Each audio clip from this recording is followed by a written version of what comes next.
In this episode of TFX TV, I'm going to show you the results of adding a wide lens and a telephoto lens to your iPhone.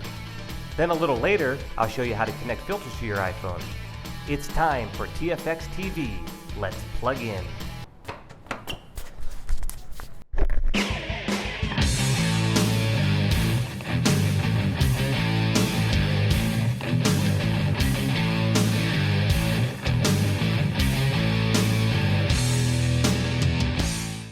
Hey everybody, this is Aaron Anderson at TFX TV. Today I'm going to show you the results of adding lenses to your iPhone 4S. So first we're going to get started here with the wide angle lens. Now why would you want to use a wide angle lens? Well, first of all, the iPhone 4S comes with a standard 35mm. Now that's really good for your average all-day filming and whatever, but there's going to be some situations where you're going to wish you had a wider lens. So let's say you're in a bathroom scene and you're watching someone brush their teeth and the bathroom's small and you can't get wide enough, you're going to need a wide lens. Another situation would be, let's say you want to see a car pulling up to a big mansion and you need a wider shot because you want to see the mansion and the car come into the scene. Well, that's where you would need a wide angle lens. And I went to B&H and the friendly guys over there helped me find out which lens would work the best on this setup. Because if you've seen the Owly Bubo, it comes with a wider lens than this, but you get a lot of the deformation on the side, and I didn't like that. So we just went from what the Owly Bubo went with and kept stepping up till we got something that you couldn't see the curvature, and yet it's still wider than the original iPhone. And this is 0.5 times lens. And what it does is you screw it on here. These lenses are really small and fine. So you screw it on there, and now you got yourself a nice wide angle lens, which comes in real handy. The next one was a telephoto lens. Now this one is a 2 times lens, and again at B&H we went to the different lenses so we wouldn't get a lot of the vignetting. Now this gives you a little bit of vignetting.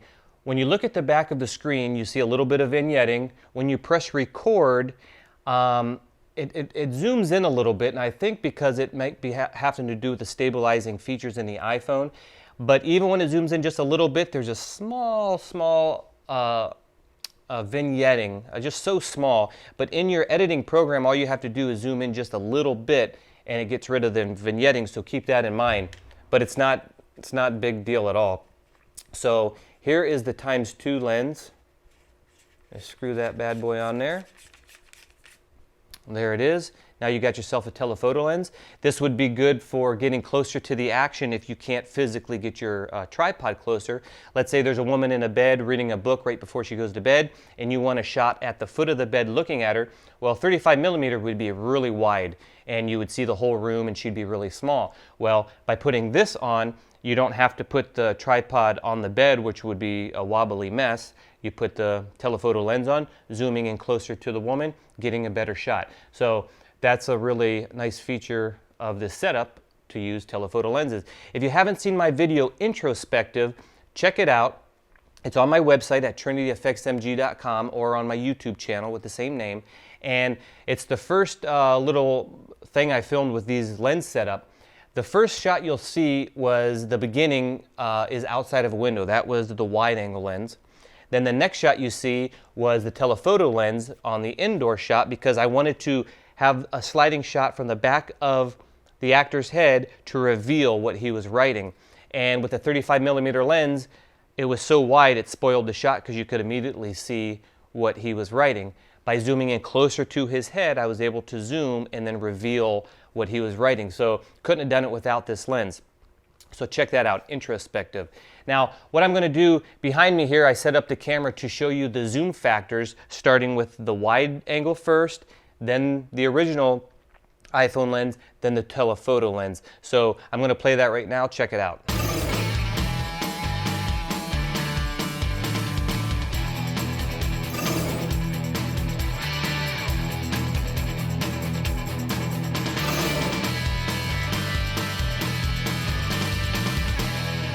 Okay, hope you enjoyed that little test. Now, The next test I did was to see if I got any more shallow depth of field out of using the zoom lens. So this next test I just used, I didn't use the wide angle lens because you don't get much depth of field the wider you go. So I just used the standard 35mm lens and I focused on different points, and then the telephoto lens focused on those same points, and you'll see that you actually do get a little bit more depth of field out of your iPhone 4S, which is really cool. So check out this one right now. First we're on the pomegranate. Now we're going to focus over to the right on that little statuette over there. There it's focused. You can see that the lights are almost in focus already there. And now we're going to focus on the little statue to the left. There it is. And now on the pile of lights in the back. There it is. First, from the pomegranate candle, we're going to go over to the statue on the right. Focus on it. And the background's still blurry, which is pretty cool. Now we're going to go and focus on that the far back left little statue. There we are. And you can see the pomegranate candle's getting pretty blurry at this point, which is nice. And the lights are almost in focus, and now we're going to focus on the lights.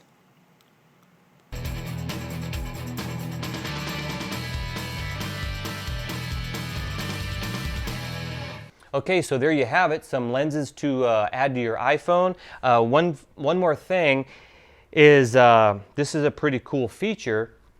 Let me take this lens off here.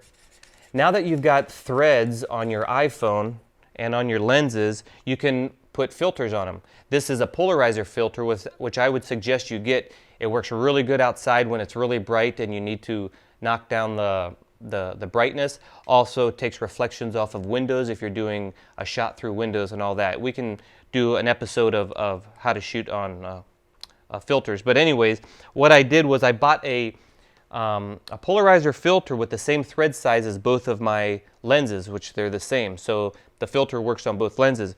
And then I bought a step down ring so that if I'm not using the lenses and I wanted a filter on my camera without the wide lens or the telephoto lens, I just got a step down ring, and now I can put my filters on the actual iPhone. So there's that right there.